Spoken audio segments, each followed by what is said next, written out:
రోమపత్రిక 4వ అధ్యాయము 17వ వచనము. తాను విశ్వసించిన దేవుని ఎదుట అనగా మృతులను సజీవులుగా చేయువాడును లేని వాటిని ఉన్నట్టుగానే పిలుచువాడునైనా దేవుని ఎదుట అతడు మనకందరికీ తండ్రి అయి ఉన్నాడు. కాబట్టి అబ్రాహాము తన జీవితంలో దేవుణ్ణి విశ్వసిస్తూ వచ్చినాడు. దేవుడు ఎలాంటి వాడంటే మృతులను సజీవులుగా చేయవాడు, అంతేకాకుండా లేని వాటిని ఉన్నట్టుగానే పిలుచువాడు.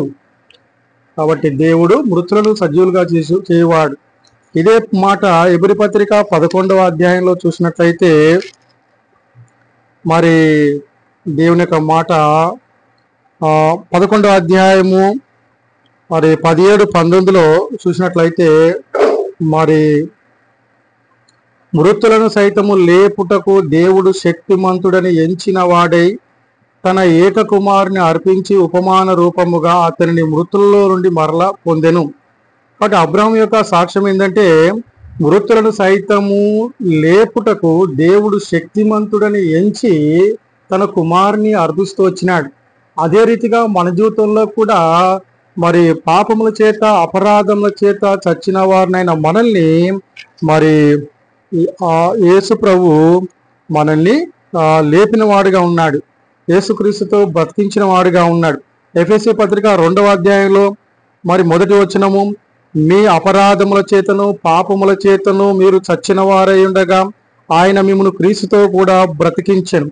ఈ లోకంలో మనం పాపముల చేత అపరాధముల చేత ఆత్మీయంగా మనము చచ్చిన వారై ఉండగా యేసు ప్రభు ఈ లోకానికి వచ్చి ఆయన మరి మన పాపాన్ని కొట్టివేసి మన శిక్షను తీసివేసి మనల్ని ఆత్మీయంగా బ్రతికింపజేసినాడు. ఆ దైవిక జీవాన్ని మనలో ఉంచినాడు. మనం పాపము జోలికి పోకుండా మరి పాపం మీద విజయం ఇచ్చినాడు. పాప జీవితం నుంచి మరి బ్రతికించినాడు. మనము పాపముల చేత అపరాధముల చేత చచ్చిన వారమై ఉండగా దేవుడు మనల్ని క్రీస్తు చేత బ్రతికిస్తూ వచ్చినాడు. అంతేకాకుండా మరి ఇదే అధ్యాయంలో చూసుకున్నట్లయితే 4-5 వచనాల్లో, అయినను దేవుడు కరుణా సంపన్నుడై ఉండి మనము మన అపరాధముల చేత చచ్చిన వారమై ఉండినప్పుడు సైతము మన ఎడల చూపిన తన మహాప్రేమ చేత మనలను క్రీస్తుతో కూడా బ్రతికించెను. కాబట్టి దేవుడు మనల్ని యేసు క్రీస్తు ద్వారా మరి యేసు క్రీస్తుతో కూడా బ్రతికిస్తూ వచ్చినాడు. మనం కూడా ఈ లోకంలో పాపముల చేత అపరాధముల చేత ఆత్మీయంగా మృతమైన స్థితిలో ఉన్నప్పుడు ఆయన క్రీస్తు చేత మనల్ని బ్రతికిస్తూ వచ్చినాడు. అందుకనే మరి అబ్రహాము దేవుడు మృతులను సైతం సజీవులుగా చేయువాడని చెప్తూ వచ్చినాడు. అదే రీతిగా దేవుడు చనిపోయిన లాజర్ని లేపుతూ వచ్చినాడు.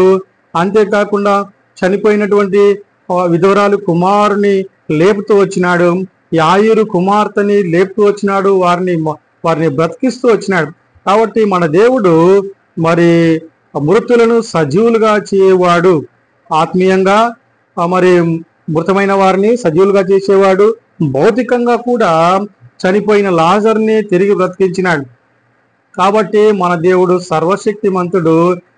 కాబట్టి ఆయన ఎండిన మరి ఎముకల్ని మహాసైన్యంగా మార్చిన దేవుడు. మన దేవుడు గొప్ప దేవుడు, సర్వశక్తిమంతుడు, ఆయనకు సమస్తము సాధ్యము. అంతేకాకుండా మృతమైన పరిస్థితిలో నుంచి ఆయన ఆత్మీయంగా భౌతికంగా బ్రతికించే దేవుడు. కాబట్టి మన విశ్వాసము ద్వారా ఆత్మీయ జీవితంలో మనము బలము పొందుదాము. దేవుడి వాక్యము దీవించును గాక.